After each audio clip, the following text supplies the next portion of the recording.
I'm Jacob Kruger, and this is the Write Your Screenplay podcast.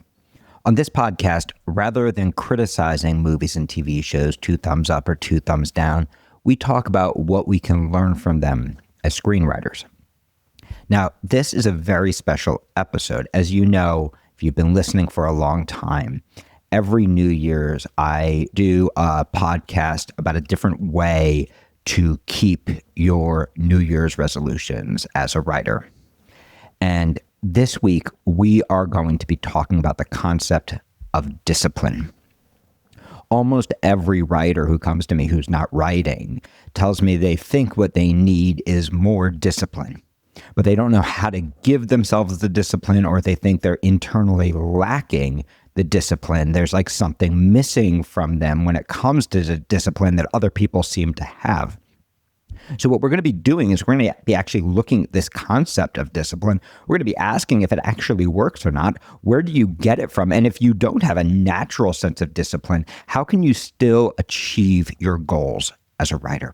So all of that and much more is coming. We're going to be talking about how to deal with writer's block, how to break through procrastination, how to actually set New Year's goals as a writer that you can accomplish. So stay tuned for that. But first, I want to tell you about 2 free things coming up in January at the studio.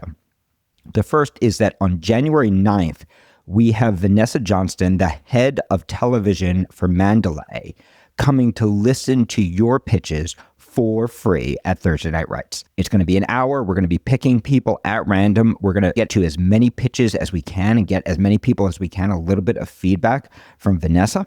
So come, bring your pitches. That's writeyourscreenplay.com/Thursday. And if you want to get prepared for that, I'm going to be teaching a free class on how to pitch on January 2nd. That's also Thursday Night Writes, 7 to 8 p.m. Eastern, 4 to 5 Pacific. So come check it out. All right, so let's talk about discipline. Every year, millions, if not hundreds of millions of people on New Year's set a resolution for how they are going to change their life. And of those hundreds of millions of people who set that resolution, this tiny little percentage looks back the next year and actually realizes, yes, I hit that goal. Now it's time to set the next one. What actually happens to most people is they realize, oh, I didn't do it last year, but this year I'm going to do it. Oh, I didn't do it this year, but next year I'm going to do it, right? And what happens is we keep pushing our dreams out to the future rather than achieving them now. And suddenly we look back and it's 30 years later, and it's hard to believe that we didn't do this thing that mattered so much to us. And then we start to tell ourselves a story about that, right? Maybe the story is, I didn't want it enough. Maybe the story is, I didn't have the talent, right? Maybe the story is, I didn't have the discipline, right? We tell ourselves a story that there's something lacking in us, when really what's happened is that for 3 years or 10 years or 20 years or 30 years, however long we've been setting this resolution and not been able to sustain it, we've been using the exact same strategy that isn't working and expecting different results. So what I would like to suggest to you is that if you've been using the same strategy and not getting results that work, this year it's time to use a different strategy. In order to open ourselves to a different strategy, a strategy that can actually work, I want to talk a little bit about the concept of discipline. So discipline is one of those complicated words, right? Because it has both a positive and a negative connotation to it. Like often when talking about other people, we might say, wow, I really admire her discipline. We also use the term discipline to describe like a deep pursuit of something, like her discipline as an artist. These are very positive ideas. But we also discipline a child when that child is misbehaving, right? We impose discipline upon them, right? Or we complain about the lack of discipline. Wow, that child is really undisciplined. or we complain about the lack of discipline in ourselves. Man, I would love to do this if I only had the discipline. When you're using a word to drive you that has these positive and negative implications, you already know that some complicated things are likely going on subconsciously for you. We're artists. Writers by nature are artists. And artists by nature, just like people by nature, have a rebellious streak in them. All people have a rebellious streak. You know this because you ever go to like a department store, you ever go to like the Gap or something to buy a pair of jeans, and you totally want to buy a pair of jeans. And there is the overly helpful clerk who desperately wants to sell you a pair of jeans, right? And they come over and they're like, how can I help you? Oh, that would look great. And even though they're actually pushing you towards exactly what you want, your reaction generally is not, oh, thank goodness, what a wonderful, helpful person. Your reaction is, leave me alone. Maybe I don't even want the jeans anymore, right? We start to push back by nature. Even if we don't identify with ourselves as a rebellious person, we tend to push back against pressure. It's a natural part of the human nature is to push back against pressure. So we're getting this external pressure and we're going, no, even though I want the jeans, I don't want the jeans on your terms. I want them on my terms. This is compounded even more if as children we were disciplined by our parents, right? What do children do when they are disciplined, right? There are only really two responses, and both are actually connected to writer's block. So if you discipline a child, the child may rebel against the discipline. They might fight back. They might figure out ways to do it secretly. They might decide it's worth dealing with the punishment. I can accept this punishment and continue to do what I want to do. But very rarely does a child go, oh, I've been disciplined. Now I'll never misbehave again. Instead, they find ways to go around the discipline or rebel against the discipline, or maybe even start to do whatever that thing is more because the discipline, the pressure from outside makes them want the thing more. If the pressure not to do it creates a stronger desire to do it. So that's one response that we have. And if you're still carrying that from your childhood, which most of us are, there's a good chance that you struggle with writer's block, right? There's a good chance that there's this disciplinary voice that you've internalized that says, now it's time to write, do it. You have to do it. It's this pressure, right? And you probably have this part of you that starts to go, actually, I really feel like checking Facebook right now. Actually, this is a wonderful time to do the dishes, and I've desperately wanted to get to the dishes right now, right? What happens when we feel that discipline, that pressure, that external voice that we've internalized coming at us, telling us to do the thing that we want to do? We, just like when you go to the store to buy your jeans, right? We start to push back against it. And suddenly we're in this weird conflict with ourselves where we are fighting our own desire to do the thing we want to do. The other reaction, if the discipline is intense enough, right? If the discipline is overwhelming, right? If the level of discipline goes all the way to really intense abuse, is that sometimes the child will just fold, right? The child will just disengage, right? And they will start to do what they are told because the penalties are so terrifying and so overwhelming. And these writers, if you're carrying that with you, that part of you that just folded and said, okay, I'm going to do it that way. I'm going to listen to the external voice, right? We often suffer from different kinds of writer's block. It might be the writer's block where like you can write if you have an assignment, but you can't just show up and write for yourself, right? You can write if you are getting paid and you have a job to do, but you can't just show up and write because you had this wonderful idea that you want to do. You can write if someone sits and forces you to do it, but you can't just wake up in the morning with an idea and chase that inspiration. Or in some cases, You actually can write all the time. You write in this disciplined way at the exact times you're supposed to write consistently. But you find yourself cut off from your voice and the joy of writing, right? You're almost doing it by rote. And what you're doing is you're actually reenacting that feeling of powerlessness and not having your own voice and your own will as a child. And that's why you're cut off from your voice as a writer and your own drive as a writer. Or you're rebelling, and there's this little part of you that doesn't make any sense to you that you go, I'd really like to write. And then this little part of you goes, no. We got to add to that if you're not writing consistently, writing is one of the scariest things that we know how to do, right? It's one of the scariest things, number one, because most of us who identify as writers, we desperately want to create something. We have a desperate urge inside of us to have our voices heard, to have our stories told, to get this thing out of us, right? So we want it really bad. And at the same time that we desperately want to do this thing, there's a part of us that fears that we're not good enough, that we're not going to achieve this thing, that we're going to achieve this thing, and that other people aren't going to like it or get it, that we're going to try so hard to be known. And we have this fear that what if I am known and I am found to be wanting, lacking? What if I don't have the talent, right? We have all these fears going on inside of us.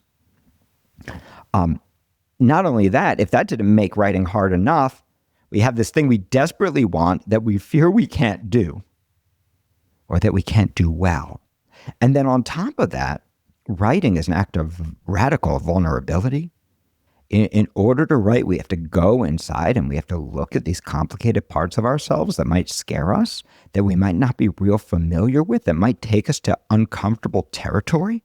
We have to explore the unknown that lives inside of ourselves, and then we have to weave that into something other people can understand. So for good reason, writing can be scary.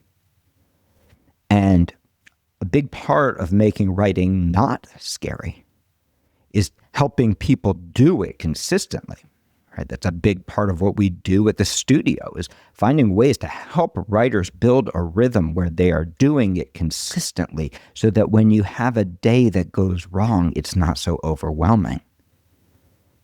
So that when you have a bad writing day, it doesn't matter so much because you're going to have another writing day tomorrow, right? To build that chain of confidence in the person that, yep, this is what I do. This is what I show up and do. Unfortunately, our instinct for discipline often pushes against that feeling of success and achievement, right? That would allow us to get into a rhythm and get to a place where writing is not so scary and we're actually moving towards and achieving our goals. What actually ends up happening is the writer applies a little bit of discipline, maybe even a reasonable amount. They're like, I'm going to write today. I'm going to maybe write a couple pages today. Total reasonable amount of discipline. But then they end up not doing it. Maybe they're not doing it because they didn't know how to properly set their goal and their schedule. Maybe they're not doing it because they don't actually know what to write and how to start when they don't know how to write. Maybe they're not doing it because they haven't built the support system that they need, the infrastructure that they need to be successful at this. Maybe they're not doing it because there are some craft skills they don't have. Maybe they're not doing it because they don't know yet how to get connected when the muse isn't already there, how to be able to go inside and connect to their characters. Maybe they're not doing it because they're scared. Maybe they're not doing it because of external obstacles from family or friends or events or time of year. There's a Christmas party, right? For whatever reason, they don't do it. And then they have the thought, you know what I need? I need more discipline, right? And so what they do is they push themselves even harder. They apply more discipline. And then they find themselves either rebelling against it even more, right? Resisting it even more, or it becomes more scary because one of the ways writers love to employ more discipline is by doing something like this. Yesterday, I was supposed to write a page. So I didn't write a page yesterday. So today I have to write 2 pages. And then today they don't write 2 pages. They're like, tomorrow I'm going to write 10 pages. And then tomorrow they don't write 10 pages. So they're like, this weekend I'm going to lock myself in the room and I'm going to write the whole script. And then somehow you end up on a total bender that weekend. And when you wake up hungover on Monday, you realize, oh, I didn't write anything. And you start to ask yourself this question, right? Do I actually want it? Maybe I don't actually want it. Maybe I just don't have the talent, right? Maybe I don't have the discipline, right? We end up giving up on ourselves, deciding that there's something missing in ourselves, when actually what happened was we used a strategy that didn't work. And instead of going like, maybe we could find a different strategy, we doubled down on that strategy. And that strategy most likely inspired a whole lot of crap from our childhoods, right? Whether that's rebellion or just folding in on ourselves, right? It inspired even more fear, right? And then we doubled down again, more discipline and more fear, right? More rebellion, more pressure. When, if we think about this simply, if you didn't have it in you to write a page yesterday, you certainly don't have it in you to write 2 pages today. If you don't have it in you to write 2 pages today, you don't have it in you to write 10 pages tomorrow. If you didn't have it in you yesterday to write 10 pages, you certainly don't have it in you this weekend to write your whole script. And even if you did, even if you magically did, would it even be sustainable? If you created enough pressure and you forced yourself to lock yourself in the room for the whole weekend and you actually wrote your whole script in one weekend, can you actually do that again consistently? Or is it going to take the same amount of wrestling to get back and start your revision? Right? Have you actually built a sustainable way of achieving your goal, or are you a one-hit wonder who has built this level of pressure and maybe even punishment, fear, right? Intimidation, this language that you've used with yourself, this violent language that you've used to force yourself to do the thing you already want to do, right? Have you actually built something sustainable? If you want to achieve your goals, you need to do it in a sustainable way. I'm going to give you a little metaphor. Some of you may have heard me use this before, but it's such a powerful metaphor that I want to share it with you. So, as writers, many of us pray for a giant rainstorm, right? We want this giant rainstorm of inspiration to come, right? Where suddenly we're writing for like 24 hours a day without rest, right? It's just nonstop. It's a flood of inspiration, right? It's all we do, right? And it's just coming down to us, right? Effortlessly, endlessly, like this endless rainstorm. And we imagine if I could just access that, if I could just connect to that, well, then I'd really be a writer. We imagine. But that's not true. What actually happens when a rainstorm like that comes down? Well, I live in Asheville, North Carolina, so I can tell you exactly what happens.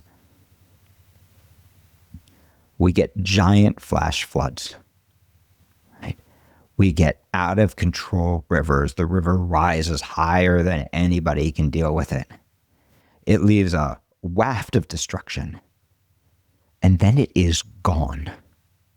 It's suddenly gone, as if it had never been there before. It's not sustainable, right? Nobody can write in that place all the time, not even the professional writers that you admire. What I'm going to suggest to you is, what if you stopped praying for the rainstorm and instead see what happens if you just turn on a little drip from the tap?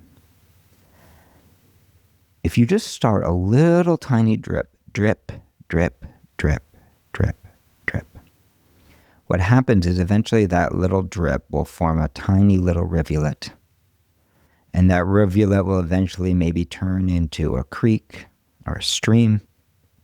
A stream will eventually turn into a river, right? It will get deeper and deeper and deeper just through the practice, a little bit consistently, another drip, another drip, another drip.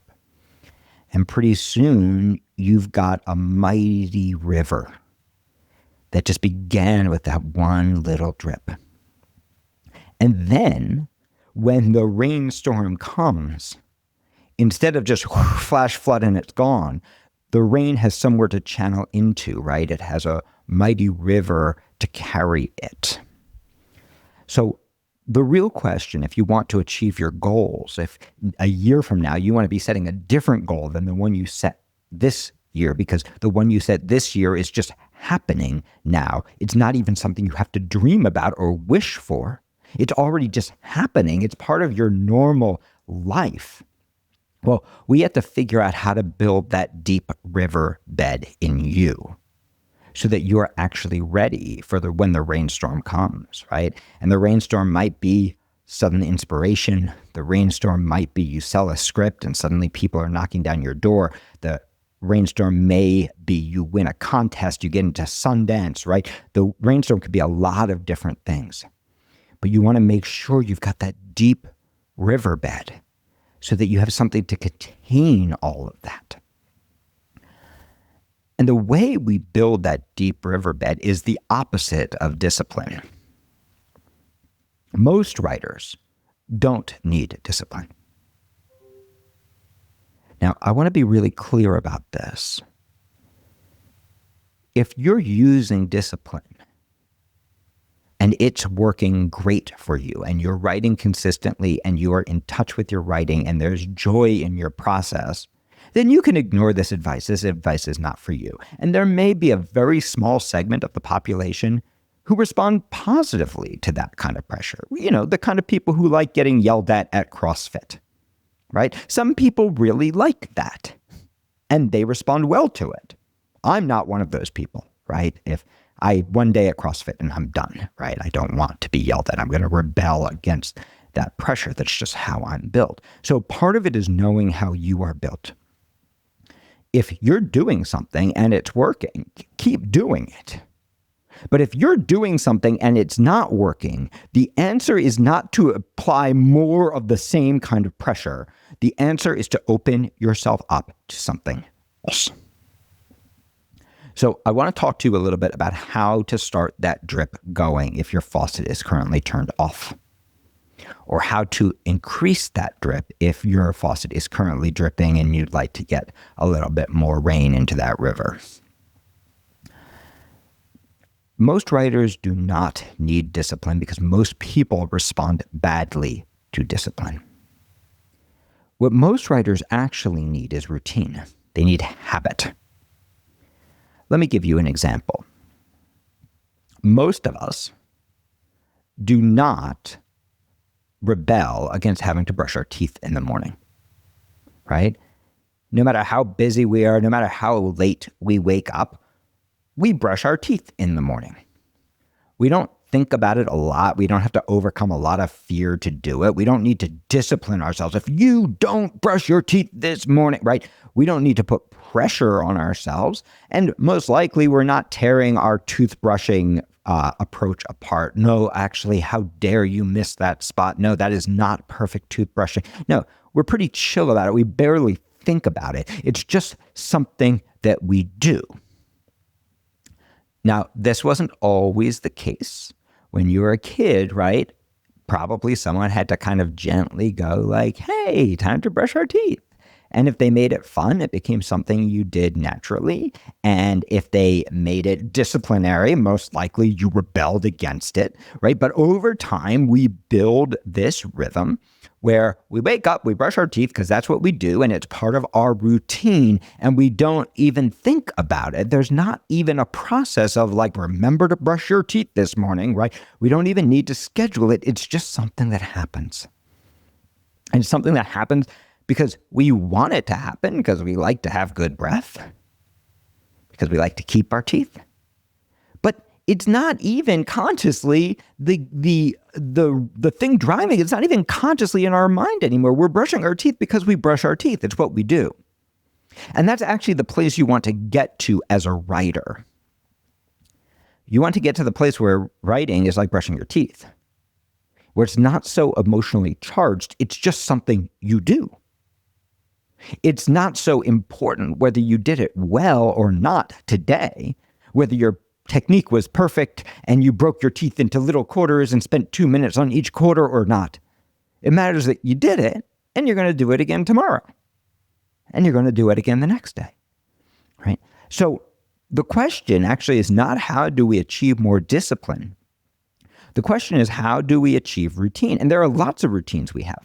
For example, almost all of us have an Instagram routine, right? A social media routine, right? And how does that work? We go, you know what? I'd like to check social media right now. Maybe there's something going on. I should check social media. I just have an urge, gentle urge to check social media right now. And you break out your phone and you start scrolling. And 4 hours later, you're like, oh my God, I've been really deep in the social media rabbit hole. How did that even happen? And hopefully you put your phone down at that point. Maybe you check a little more social media. Why? Why does that happen? Well, it's based on something very simple, which is called dopamine response, right? The algorithm is built to create dopamine response. Now imagine if instead of just building a very simple app that has very little pressure in it, right, that just easily makes you want to scroll more. Imagine if instead Mark Zuckerberg or whoever runs your favorite social media system had instead said, we are going to force people to use this every day.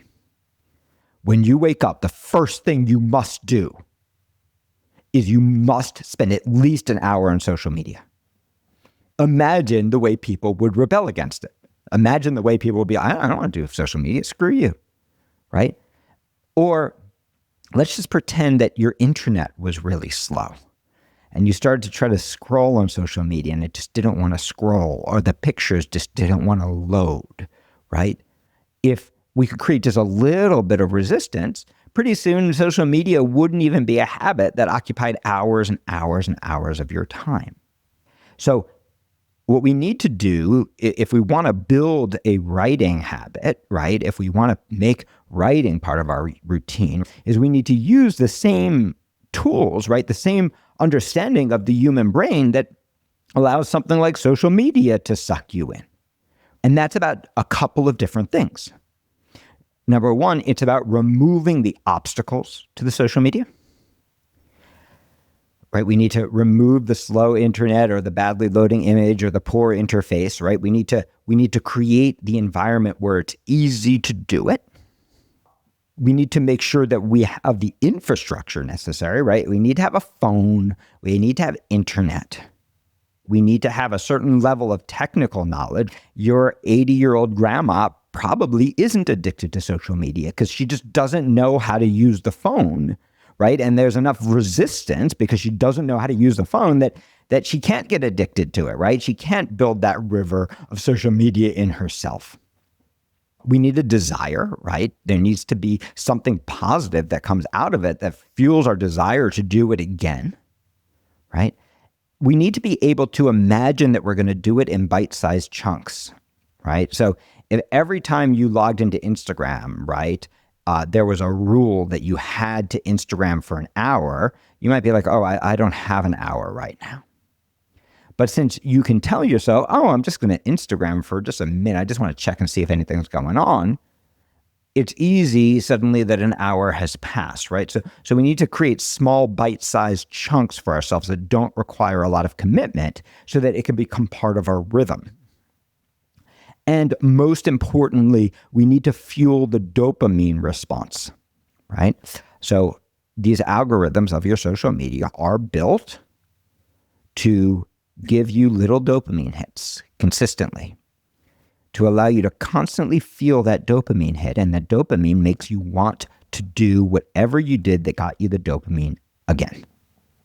Now, most writers, they build their writer's life to do the opposite of that. They actually build their writer's life, they build their routine using discipline to create a cortisol response, a negative response, right? To release a completely different chemical that makes you actually resistant to writing again. And we do this through a couple of different means. We do this by throwing ourselves into writing without actually having the infrastructure in place. So we feel like grandma and we just can't figure out how to use the freaking social media, right? It feels overwhelming and cortisol is shooting through our body. And pretty soon we're just like, you do it. I don't want to do it. We do it by using discipline, which takes the joy out of it and makes us rebel again, creates cortisol for us. We do it by setting goals that are too big, right? You're going to have to write for 4 hours today, right? We set these goals that are too big, that are bigger than we can achieve.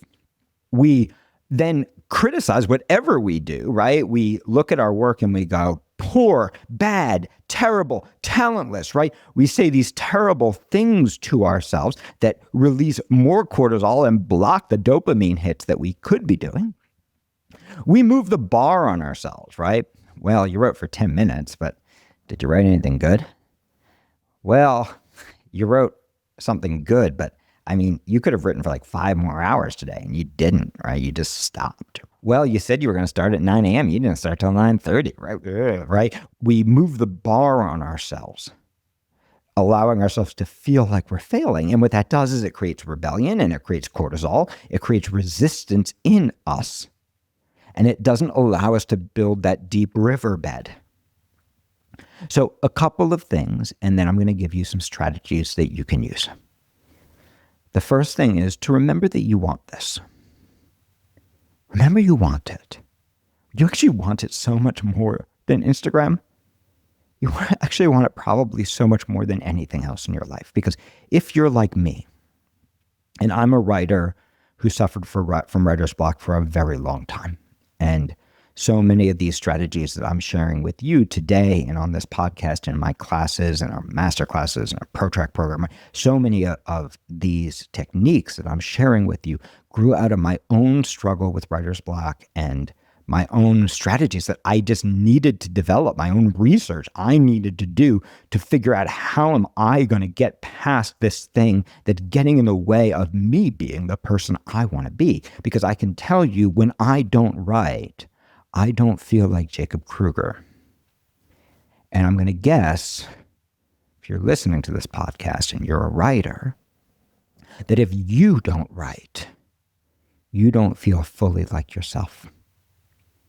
And that means you're not able to fully show up for your family.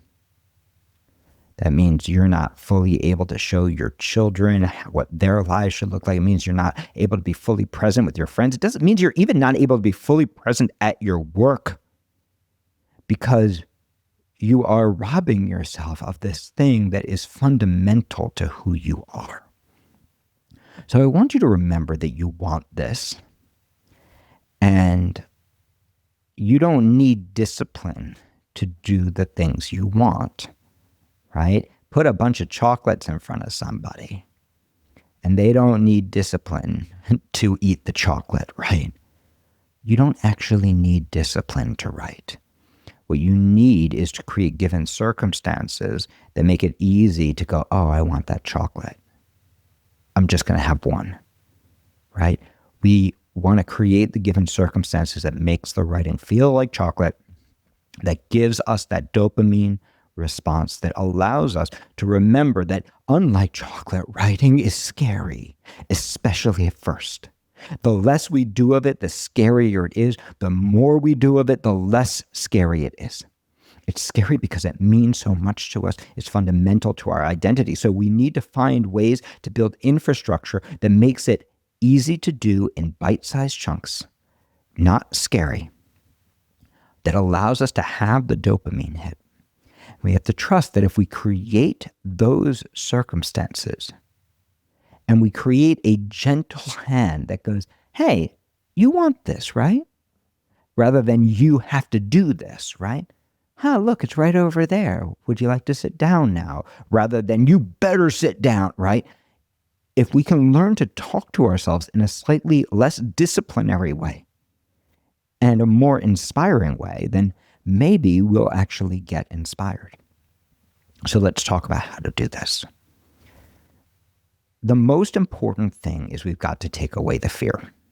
We must take away the fear of writing, because it is so hard. Imagine if every time you got on Instagram, right, you knew that you were going to spend the whole hour beating yourself up and doubting your ability to be a human being. Well, you'd never get on Instagram, right? But that's what, for a lot of us, if we don't have the right infrastructure, that's what writing can feel like for us. So we must take the fear out of it. If you've taken my Write Your Screenplay class, you already know on day one of that class, we end writer's block for literally everybody in the class. We've done this for thousands of writers, given them a technique that will end writer's block. It just doesn't happen anymore. And I can promise that if you take that class, we'll do it for you too. But I'm going to give you some of the foundations so you can start to do this for yourself as well. And here's how it works. The first thing you got to do is you got to take the fear out of it. My favorite way of taking the fear out of it is to take the judgment out of it, which means that my job is not to write well. In fact, if I'm really scared, my job is to write badly. It doesn't matter. It's not about quality. It's about quantity, right? I'm taking the fear out, because here's the truth. You can't control whether you write well. You're going to have writing days where you show up for 10 minutes, plop out the most beautiful writing anybody's ever seen. You barely tried. You close your laptop and you're amazing. And there'll be other days where you write for 10 hours and you feel like not a single thing you wrote actually works. You have very little control over quality, but you do have control over quantity. And if we're able to create enough quantity, out of that quantity, we'll find enough little gems, enough little pearls to build something beautiful, especially as we start to develop our craft. So if you feel a lot of fear or resistance, remind yourself, your job is not to write well. Your job is to write badly. And then later we can add some more skills that allow you to transform whatever that bad writing is into writing that works. And guess what? That's easy. If you purposely write your first draft badly, making it better is easy because it's already as bad as it can be. So now you have rewriting goals. So step number one, we're going to take all the judgment out. So you just cannot speak negatively to yourself. And we're going to break down writing into bite-sized chunks. I like to use 7 minutes of nonstop writing, 7-minute chunks. The reason I like 7 minutes is I can't talk myself out of it.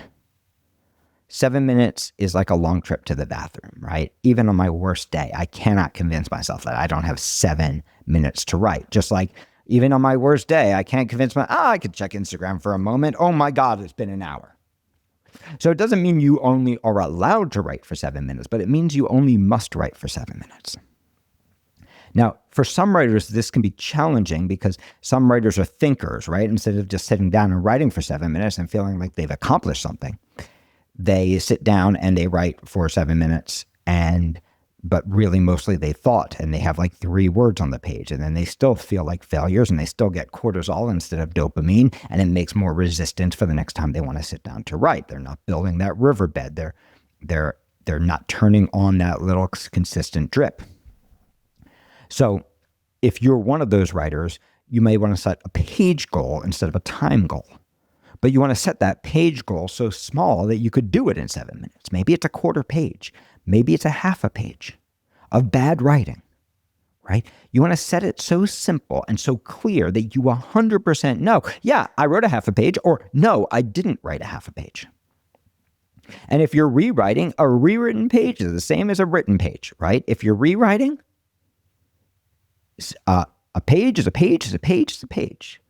Just make sure you're actually retyping that page. So you have to go through it again. You have to actually experience again. And you know you've done the writing, even if all you did was retype, right? So your goal, you want to set small, achievable goals, and you want to be as consistent as you possibly can be, right?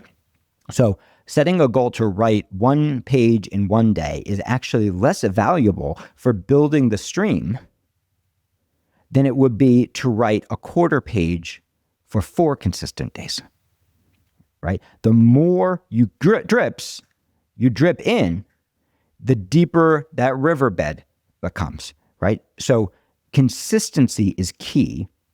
Although for most writers, having a day or two of rest is also valuable.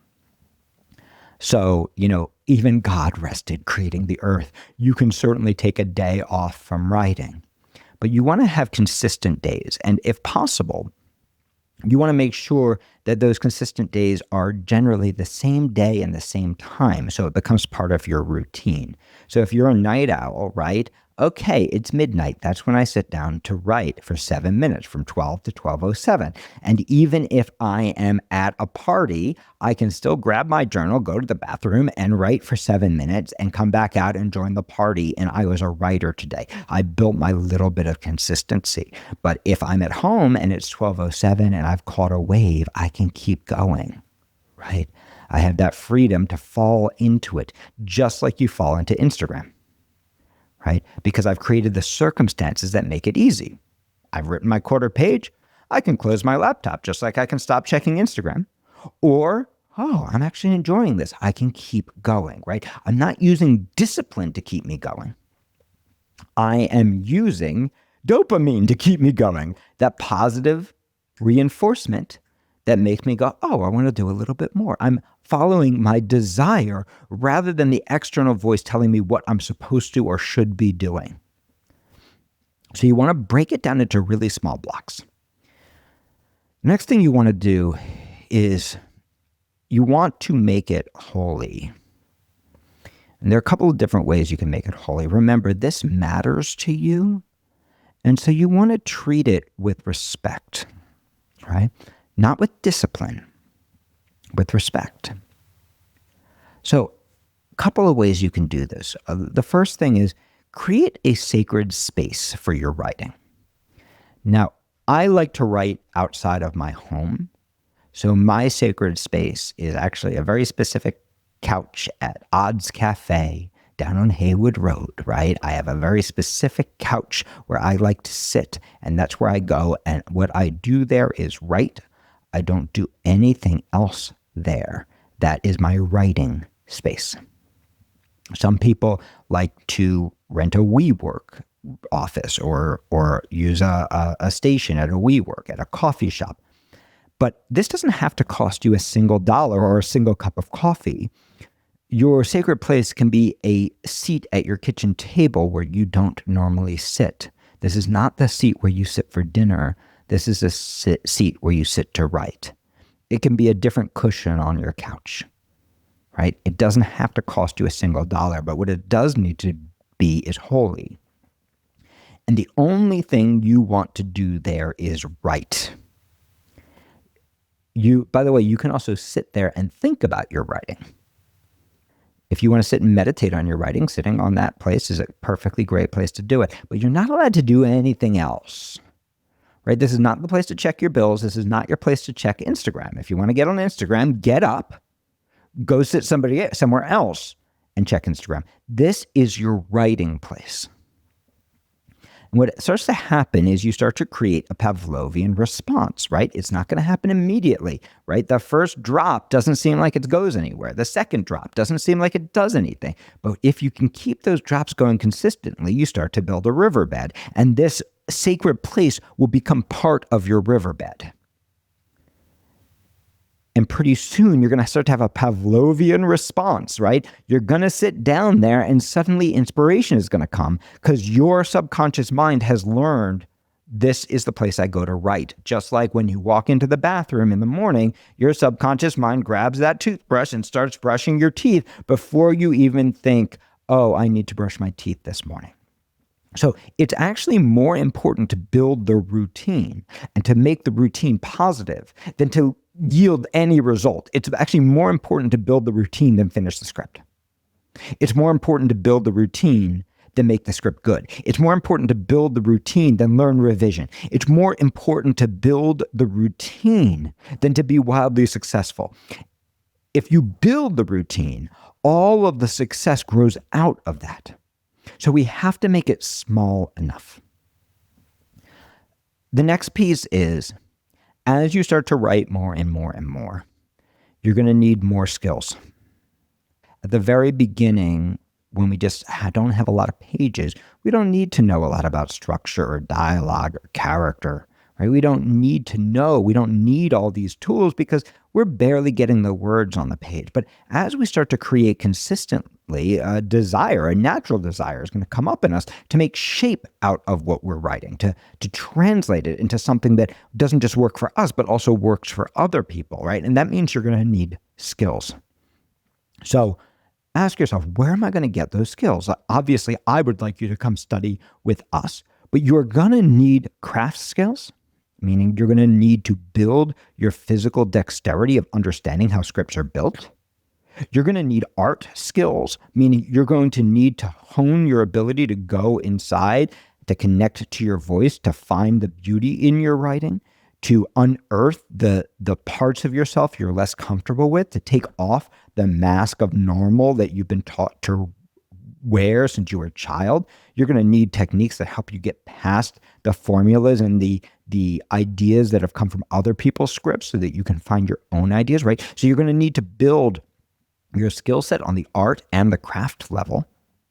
You're going to need mentorship, right? You're going to need somebody that you trust, ideally, who's more experienced than you are, right? Not somebody who's learning, somebody who knows. You're going to need mentorship, somebody who can give you feedback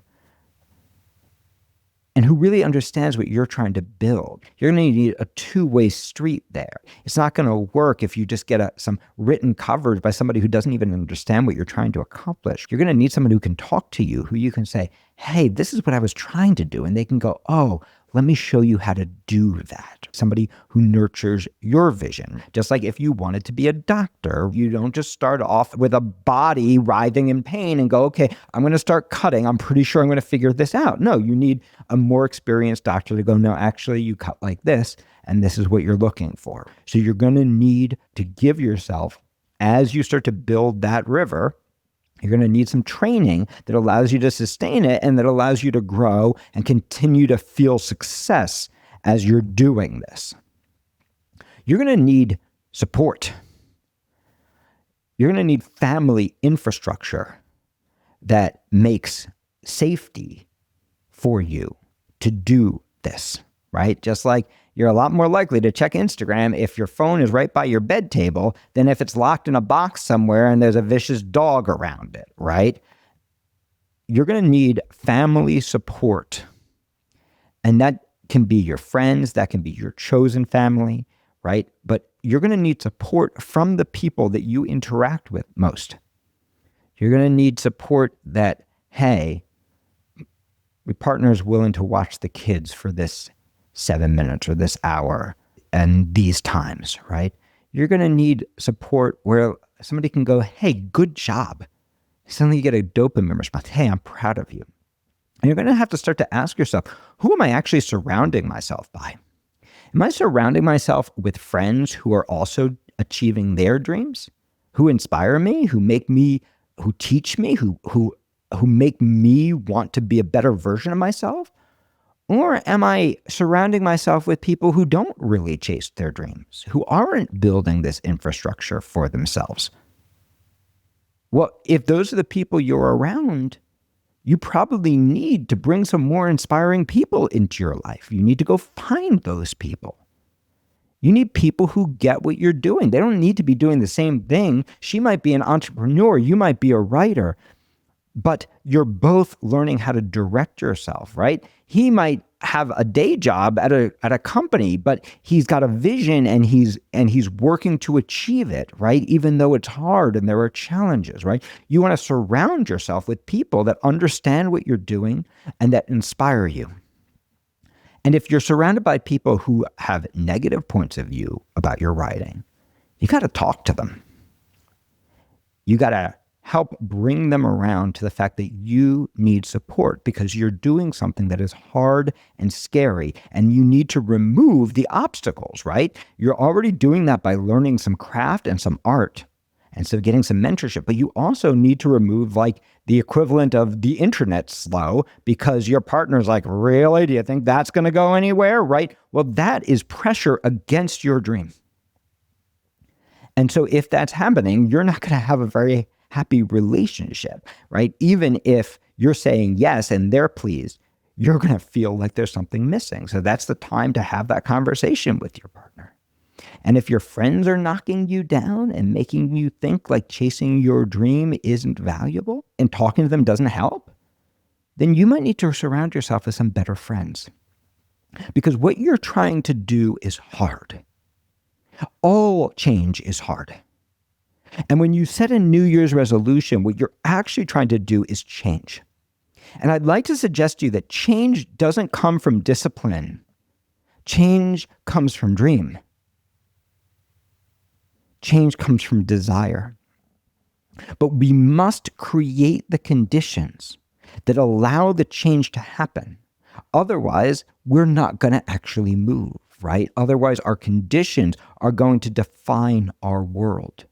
And that doesn't mean creating the condition, doesn't mean quitting your job, doesn't mean throwing out the baby with the bathwater. Creating the conditions means creating 7 minutes, 4 days a week for you to get a little bit of a drip, for you to start building the river. And don't worry, just like Instagram, you start building the river, trust me, writing is so much more rewarding. You start building that river, suddenly it's going to start growing. You're going to start to realize you have time that you didn't know you had.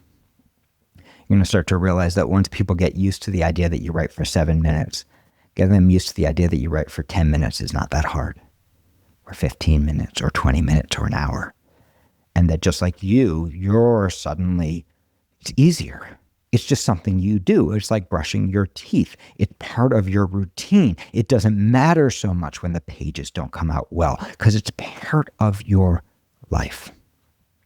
So I hope that you will take this advice. I hope that you will back off a little bit. If the discipline hasn't worked in the past, back off a little bit on the discipline and think about the given circumstances of your life. Think about, how am I going to build the infrastructure in this new year to achieve the dream that really matters to me? How am I going to keep that drip going consistently? How am I going to support myself educationally, from a mentorship perspective, and also in the infrastructure of my own life? How am I going to remove the obstacles? How am I going to set myself up to get that dopamine hit of knowing I succeeded, that's going to make me want to do that more and more? Have a fabulous new year and go pursue the things that really matter to you. I hope that you enjoyed this podcast. If you're getting a lot out of it, please write us a 5-star review on whatever your favorite streaming platform is. And remember, January 2nd, I'll be teaching a Thursday Night Writes, a free class on pitching, followed by on January 9th, Vanessa Johnston, head of television for Mandalay, is going to be at Thursday Night Writes for free, listening to your pitches. You can find all the information you need about how to RSVP at writeyourscreenplay.com/Thursday. Happy holidays.